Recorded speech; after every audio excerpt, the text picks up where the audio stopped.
But back then we ran a lot of cattle, a lot of sheep. Union City was a lot of sheep. We had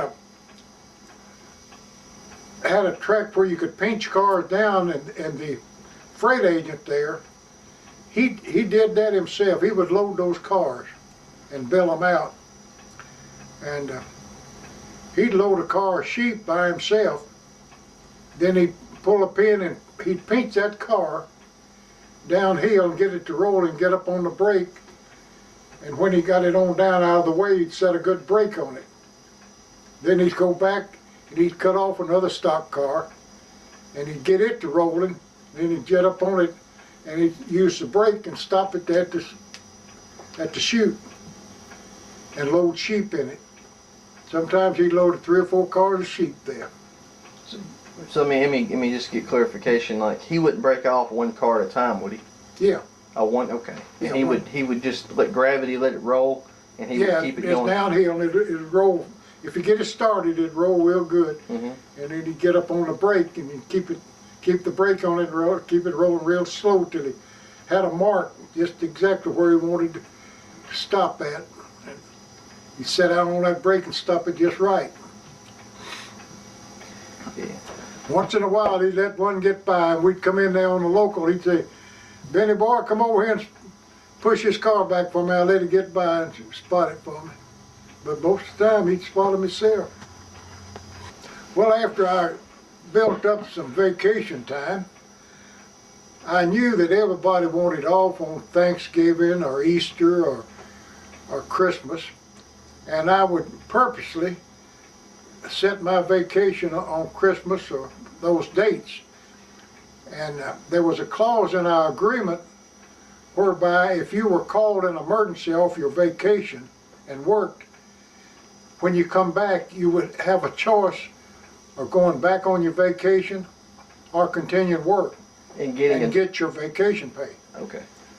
And of course, naturally, I wouldn't. I'd come in and they'd tell me, "Well, Beard, we put you back on the vacation." I said, "Like hell you will. I'm gonna keep working on my job."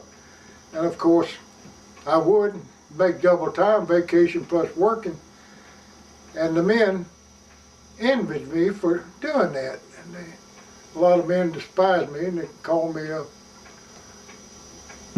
all kind of names for work all the time.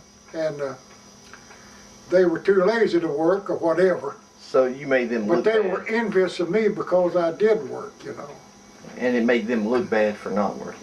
And I've had people say, "Old Beard worked 44 years. He didn't lay off but 4 times. He'd work if he was dying." One time, an old friend of mine, I worked with him most every time I could on through freight conductor. He was real good to me.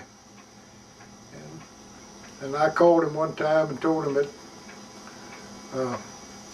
I was sick. I just didn't believe I was going to be able to go out. I had a fever and sick with the flu.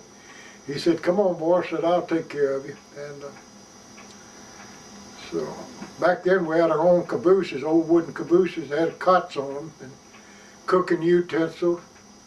Had a cold box. And I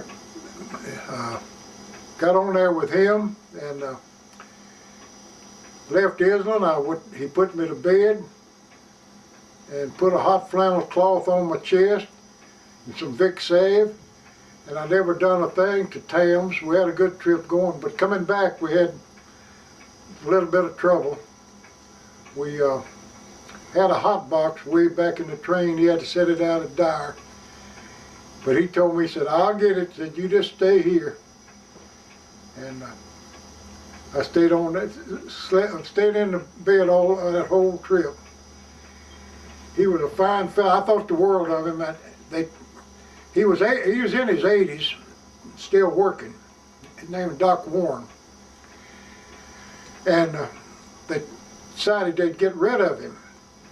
And Mr. Kelly was told him he could have somebody to represent him if he wanted to. So he asked me to go with him.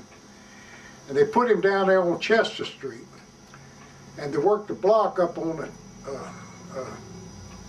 the IC crossing at the old Union Station, which was a quarter of a mile up there, but of course you could see the block plain.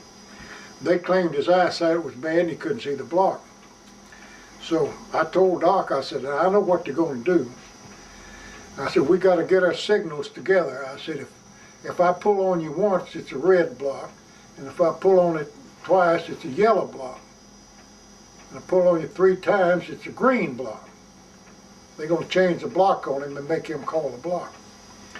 So we stood together, and Mr. Werpels was in charge of the signals. He was up at the old Union Station working it. So Mr. Kelly carried us in the car down to Lexington Street. And so he called Mr. Werpel on the radio and told him, all right, work the blocks. He said, I'll have Doc to call him. So me and Doc had our signals on. And Mr. Kelly, I think he kind of figured out what was going on. But anyway, he said, oh, shit. He said, come on, fellas, let's go. He said, you're okay. This was after he had taken care of you in the caboose, or Oh, before. yeah, we were good friends. I thought the world of him. So you got to pay him back. Well, He worked till he was in his 80s when he retired. Him and John Naylor both was in their 80s when they retired. well, I guess we'll